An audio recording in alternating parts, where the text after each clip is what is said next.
আসসালামু আলাইকুম। এটিএন বাংলা সংবাদে সবাইকে স্বাগত জানাচ্ছি আসিফুর রহমান সাগর। শুরুতেই বিআরবি কেবলস সংবাদ শিরোনাম।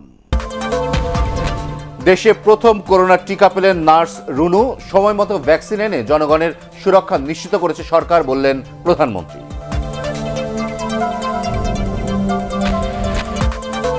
করোনার ভ্যাকসিনের অগ্রাধিকার তালিকা প্রকাশ, টিকা নিতে নিবন্ধন করতে হবে ওয়েব পোর্টাল সুরক্ষায়।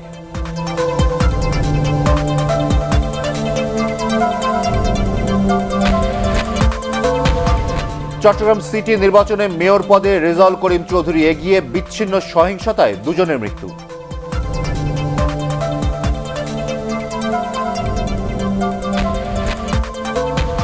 এবং নির্বাচন সুষ্ঠু হয়েছে বললেন ইসি সচিব। ইভিএম এর মাধ্যমে ভোট চুরি করা হয়েছে অভিযোগ বিএনপি।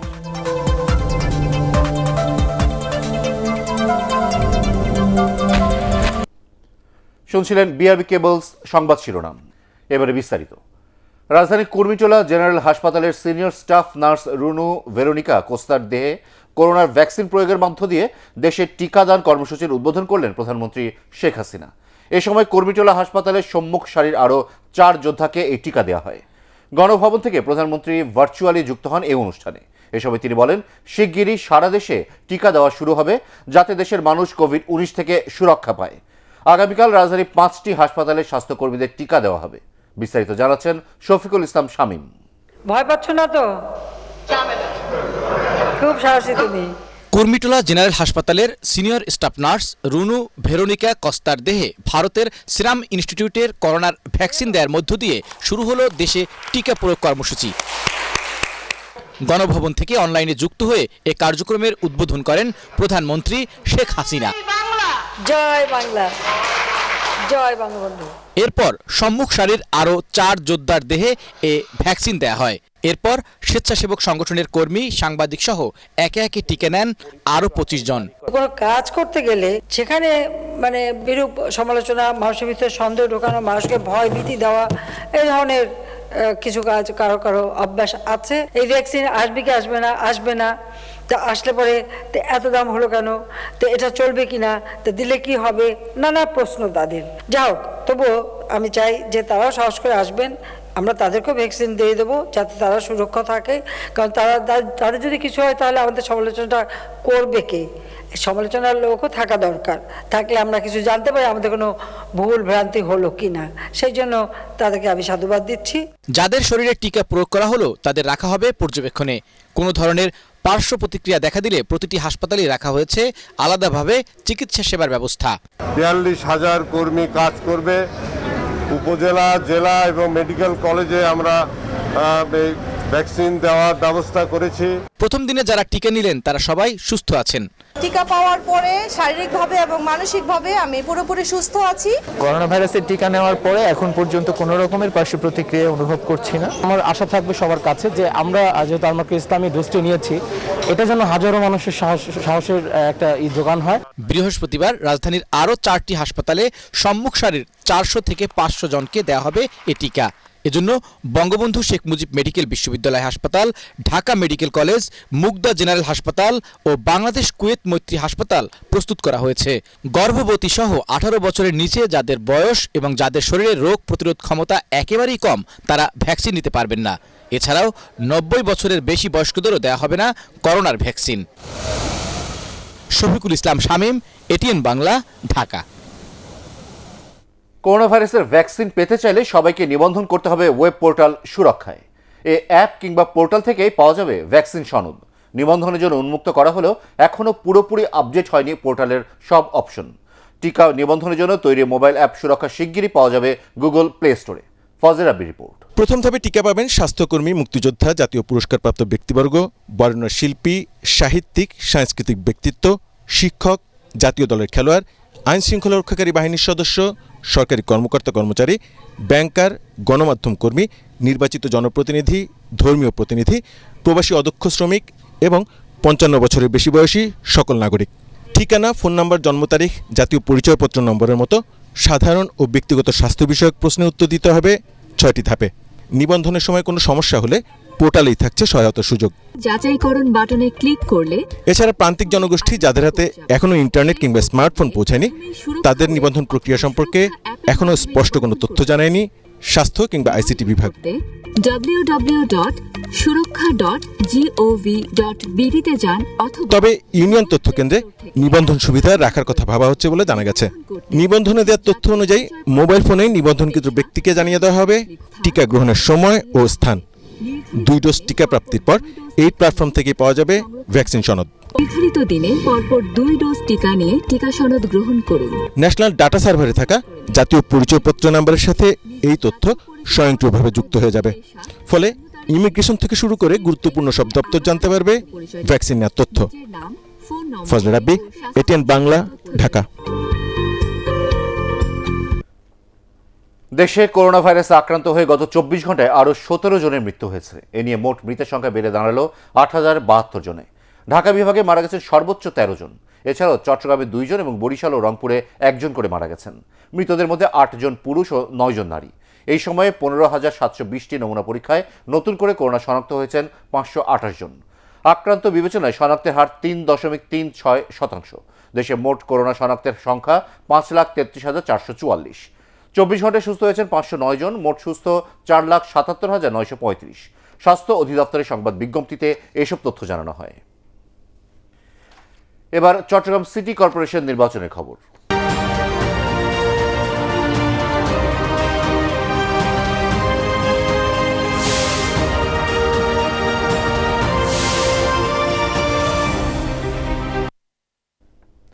চট্টগ্রাম সিটি কর্পোরেশন নির্বাচনে ভোট শেষে ফলাফল ঘোষণা করছে নির্বাচন কমিশন।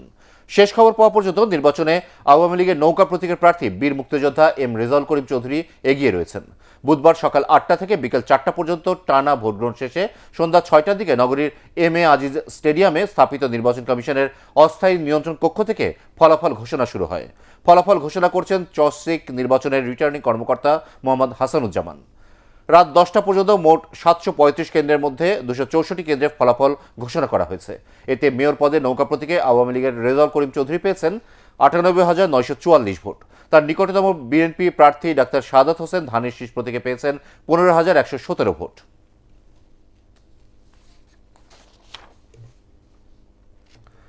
দর্শক, চট্টগ্রাম সিটি কর্পোরেশন নির্বাচনের ফলাফল সংগ্রহ ও পরিবেশন কেন্দ্রে আছেন আমাদের বিশেষ প্রতিনিধি একরামুল হক সাইম। আমরা এখন সরাসরি চলে যাচ্ছি তার কাছে। সাইম, ভোটের ফলাফলের সবশেষ খবর কি আছে আপনার কাছে?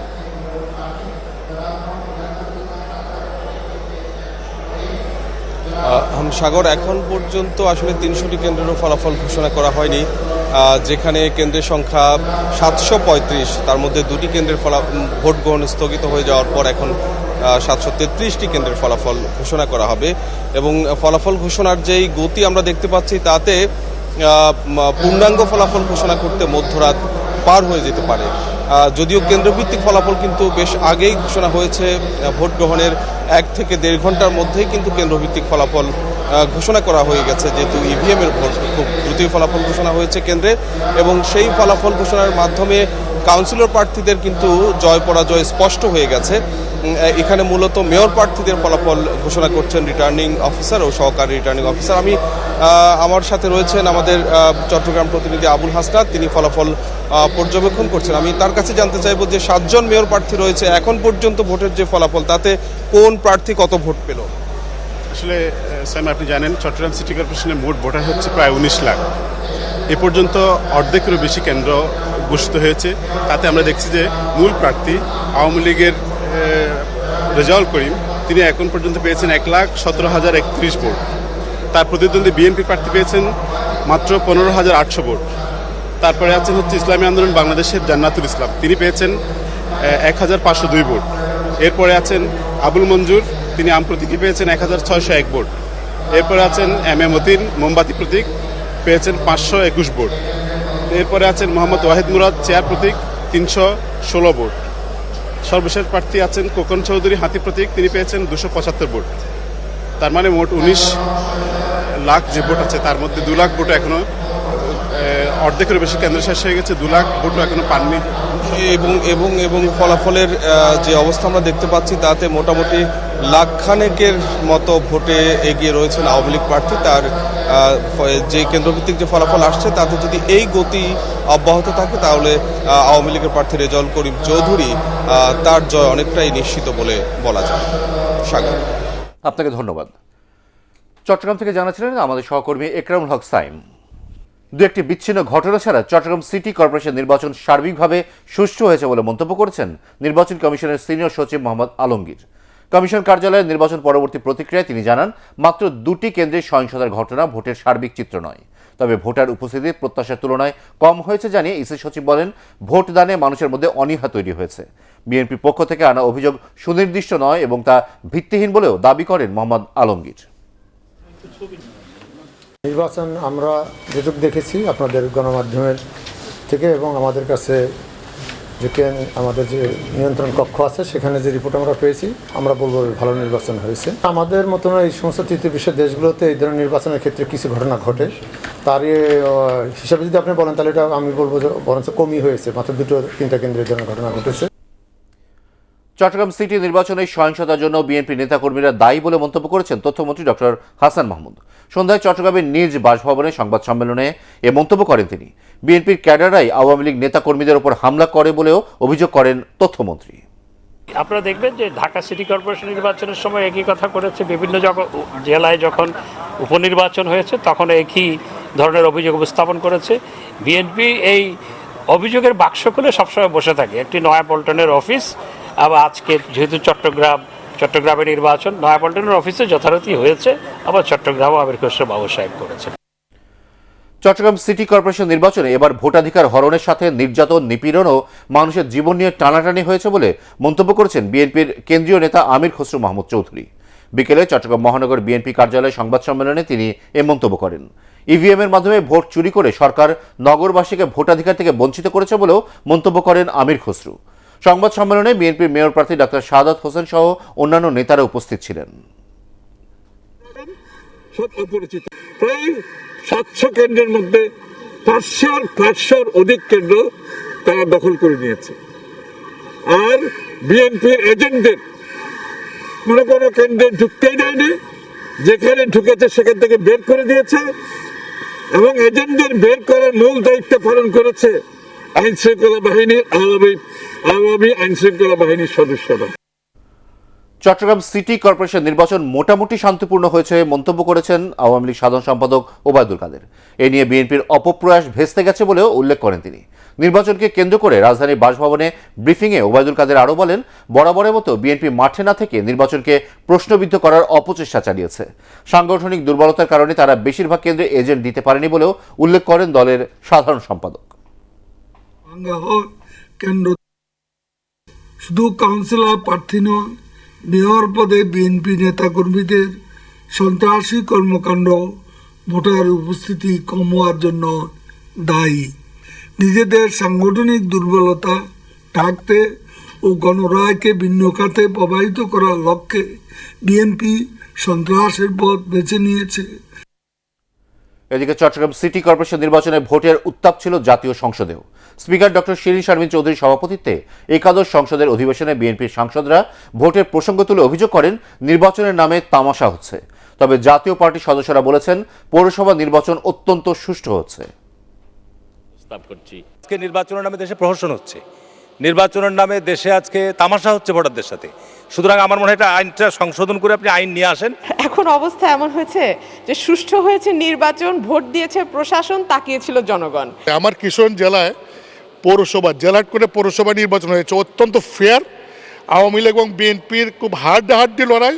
আমার পৌরসভাতেও ভোট হয়েছে, 84% ভোট কাস্ট হয়েছে, 84%। টিওনো মহোদয় রিটার্নিং কর্মকর্তা ছিলেন, কাউকে কোনো ছাড় দেননি, লাঙ্গল জয়লাভ করেছে। এবার অন্যান্য প্রসঙ্গ। নির্ধারিত সময়ে করোনা ভাইরাসের টিকা নেবেন বলে জানিয়েছেন অর্থমন্ত্রী আ.হ.ম মুস্তফা কামাল। অর্থনৈতিক ও সরকারি ক্রয় সংক্রান্ত মন্ত্রিসভার ভার্চুয়াল বৈঠক শেষে সাংবাদিকদের প্রশ্নের উত্তরে একথা বলেন তিনি। বৈঠকে সংশোধিত স্বর্ণ নীতিমালা সহ সরকারি ক্রয় সংক্রান্ত 2টি প্রকল্পের অনুমোদনের সুপারিশ করে কমিটি।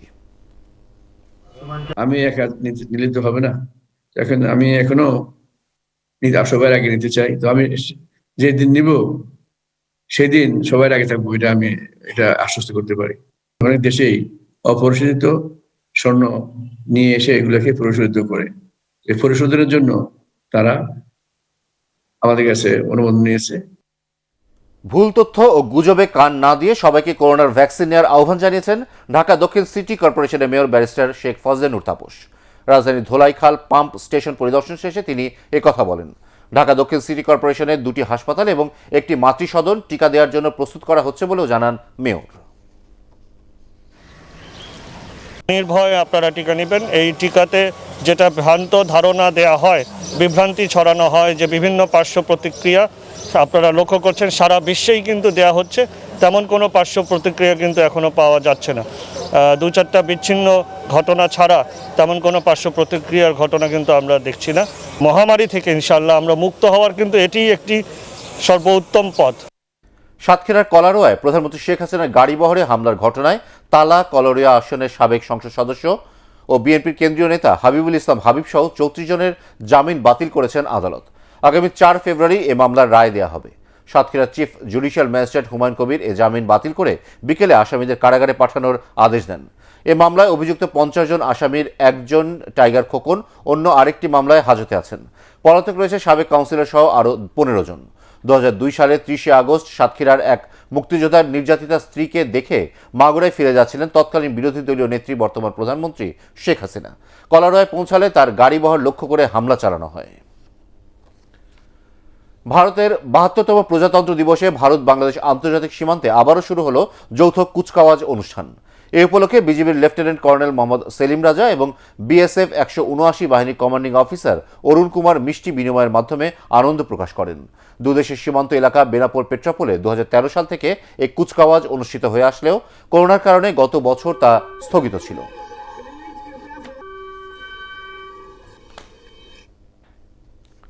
এবার আল আরাফা ইসলামী ব্যাংক অর্থ সংবাদ।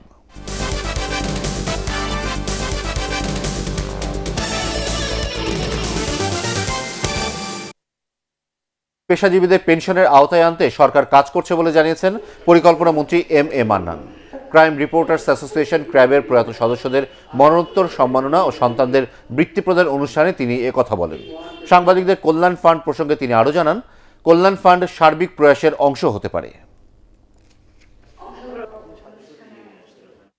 এবার জানিয়ে দেব সন্ধানী লাইফ ইন্স্যুরেন্স কোম্পানি লিমিটেড বাণিজ্য সংবাদ।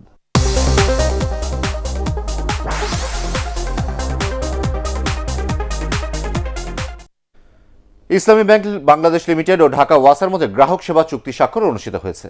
রাজধানীর একটি হোটেলে ইসলামী ব্যাংক বাংলাদেশ লিমিটেডের ম্যানেজিং ডিরেক্টর মোহাম্মদ মনিরুর মওলা এবং ঢাকা ওয়াসার ম্যানেজিং ডিরেক্টর প্রকৌশলী তাকসিমে খান এ সময় উপস্থিত ছিলেন।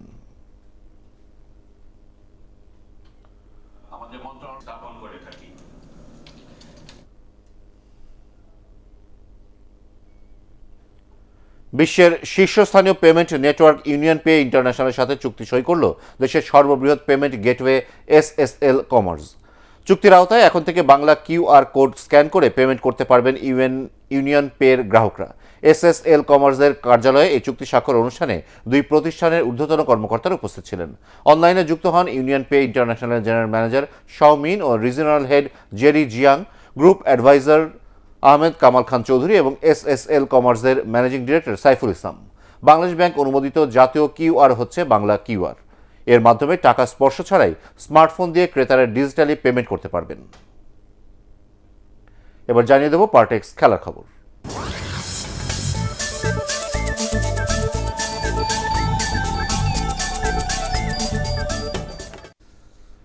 ওয়েস্ট ইন্ডিজকে ওয়ানডে সিরিজে হোয়াইট ওয়াশ করে আইসিসি র্যাঙ্কিংয়ে দারুণ উন্নতি করেছেন বাংলাদেশের ক্রিকেটাররা। বোলারদের র্যাঙ্কিংয়ে শীর্ষ 5-এ জায়গা করে নিয়েছেন মেহেদী হাসান মিরাজ, আর অলরাউন্ডারদের র্যাঙ্কিংয়ে পয়েন্টে আরও উন্নতি করেছেন সাকিব আল হাসান। আরও জানাচ্ছেন পরাগ আরমান। নিষেধাজ্ঞার 1 বছর শেষে আন্তর্জাতিক ক্রিকেটে ফিরেই ওয়েস্ট ইন্ডিজের বিপক্ষে 8 রানে 4 উইকেট তুলে নেন সাকিব আল হাসান। তাতে দেশের মাটিতে 150 উইকেট শিকারের রেকর্ড গড়েন তিনি। সব মিলিয়ে ওয়ানডে সিরিজের 3 ম্যাচে ব্যাটে বলে দারুণ পারফর্ম করেন তিনি। ব্যাট হাতে 113 রান আর বোলিংয়ে 50 রানের খরচায় নেন 6 উইকেট। তাতে সিরিজ সেরা হিসেবে সাকিবকে বেছে নিতে কোনো সমস্যাই হয়নি। এই পারফরম্যান্স অলরাউন্ডের র্যাঙ্কিং পয়েন্টেও উন্নতি ঘটে বাংলাদেশের পোস্টার বয় সাকিবের। হালনাগাদ র্যাঙ্কিংয়ে রেটিং পয়েন্ট 373 থেকে বেড়ে হয়েছে 420, আর নবীর পয়েন্ট কমে নেমে এসেছে 294-এ। সিরিজে সর্বোচ্চ উইকেট শিকারী বাংলাদেশের অফ স্পিনার মেহেদী হাসান মিরাজ 3 ম্যাচে নেন 7 উইকেট। তাতে 9 ধাপ এগিয়ে বোলারদের র্যাঙ্কিংয়ের 4র্থ স্থানে উঠে এসেছেন মিরাজ। এই সিরিজেই 6 উইকেট তুলে নিয়ে মুস্তাফিজুর রহমান আইসিসি র্যাঙ্কিংয়ের শীর্ষ 10-এ জায়গা করে নিয়েছেন। 11 ধাপ এগিয়ে তিনি উঠে এসেছেন 8মে, আর 15 ধাপ এগিয়ে সাকিব আল হাসানের অবস্থান 13তম স্থানে। সিরিজ জেতায় র্যাঙ্কিংয়ে উন্নতি হয়েছে ব্যাটসম্যানদেরও, তবে শীর্ষ 10-এ কেউ জায়গা করে নিতে পারেননি। 1 ধাপ এগিয়ে মুশফিকুর রহিম আছেন 15তে। 1 ধাপ এগিয়েছেন ওয়ানডে অধিনায়ক তামিম ইকবালও, তিনি আছেন আইসিসি র্যাঙ্কিংয়ের 22তম স্থানে। পরাগ আরমান, এটিএন বাংলা। ওমর জবের হ্যাট্রিক সহ 4 গোলে প্রিমিয়ার লিগ ফুটবলে আরামবাগকে উড়িয়ে দিয়েছে শেখ জামাল ধানমন্ডি ক্লাব। বঙ্গবন্ধু স্টেডিয়ামে আরামবাগকে 6-0 গোলে বিধ্বস্ত করেছে তারা। খেলার মাত্র 14 মিনিটে জবের গোলে এগিয়ে যায় শেখ জামাল। 4 মিনিট পর ব্যবধান দ্বিগুণ করেন সুলাইমান সিল্লা। 35 মিনিটে নিজের দ্বিতীয় গোল করে ব্যবধান 3-0 করেন গাম্বিয়ার এই স্ট্রাইকার। দ্বিতীয়ার্ধে পুরো সময়টা যেন নিজের করে নেন ওমর জবে। 60 মিনিটে গোল করে হ্যাট্রিক পূরণ করেন তিনি, আর ইনজুরির সময়ে নিজের 4র্থ গোল করে আরামবাগকে টানা 4 ম্যাচ পরাজয়ের লজ্জায় ডোবান ওমর জবে। ফাওয়াদ আলমের সেঞ্চুরিতে করাচি টেস্টে 88 রানের লিড নিয়েছে পাকিস্তান। দ্বিতীয় দিন শেষে তাদের সংগ্রহ 8 উইকেটে 308 রান। 4 উইকেটে 33 রান নিয়ে দ্বিতীয় দিনের শুরুতে কিছুটা চাপেই ছিল স্বাগতিকরা, তবে দক্ষিণ আফ্রিকার বোলারদের বিপক্ষে দারুণ প্রতিরোধ গড়ে তোলেন ফাওয়াদ আলম। তুলে নেন টেস্ট ক্যারিয়ারের দ্বিতীয় সেঞ্চুরি। 245 বলে 109 রানের অসাধারণ ইনিংস খেলে লুঙ্গি এন্ডিগিরির শিকারে পরিণত হন তিনি। এছাড়া ফাহিম আশরাফ 64 ও আজহার আলী করেন 51 রান। এর আগে নিজেদের প্রথম ইনিংসে 220 রান তুলেছিল দক্ষিণ আফ্রিকা। সৌরভের অবস্থা স্থিতিশীল, রিপোর্টের নতুন কিছু ধরা পড়েনি, এমনটাই জানিয়েছে অ্যাপোলো হাসপাতাল কর্তৃপক্ষ। বুধবার বুকে ব্যথা নিয়ে কলকাতার এই হাসপাতালে ভর্তি হন বিসিসিআই সভাপতি সৌরভ গাঙ্গুলি। পরিবারের পক্ষ থেকে জানানো হয়, মঙ্গলবার রাত থেকে বুকে ব্যথা অনুভব করেন তিনি। আজ দুপুরে ব্যথা বাড়লে তাকে হাসপাতালে নিয়ে যাওয়া হয়। অবশ্য বৃহস্পতিবার সৌরভের বুকে 2টি স্টেন্ট বসাবেন ডাক্তার দেবী শেঠি, এমন বুলেটিন প্রকাশ করেছে প্রথমবার অসুস্থ হয়ে ভর্তি হওয়া উডল্যান্ডস হাসপাতাল। এর আগে গত 2রা জানুয়ারি শরীরচর্চা করার সময় অসুস্থ হয়ে পড়ে গেলে সৌরভকে উডল্যান্ডস হাসপাতালে ভর্তি করা হয়েছিল। সেই সময় প্রায় 1 সপ্তাহ হাসপাতালে ছিলেন তিনি। 20 দিন পর আবারও হাসপাতালে ভর্তি হতে হলো সৌরভকে। শেষ করার আগে বিআরবি কেবলস সংবাদ শিরোনাম আরও একবার। দেশে প্রথম করোনার টিকা পেলেন নার্স রুনু। সময় মতো ভ্যাকসিন এনে জনগণের সুরক্ষা নিশ্চিত করেছে সরকার, বললেন প্রধানমন্ত্রী।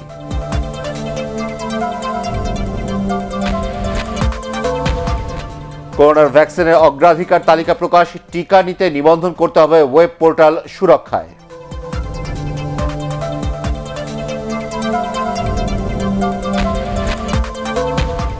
চট্টগ্রাম সিটি নির্বাচনে মেয়র পদে রেজাউল করিম চৌধুরী এগিয়ে, বিচ্ছিন্ন সহিংসতায় 2 জনের মৃত্যু।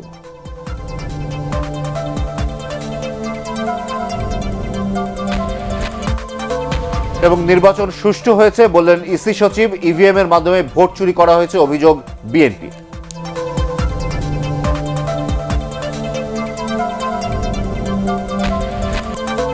পরবর্তী সংবাদ দেখার আমন্ত্রণ জানিয়ে এখনকার মতো শেষ করছি। করোনা ভাইরাস থেকে নিজেকে সুরক্ষিত রাখতে মাস্ক পরুন, বারবার হাত পরিষ্কার করুন। এটিএন বাংলা সংবাদ ইউটিউবে দেখতে ব্রাউজ করুন youtube/ATN Bangla News।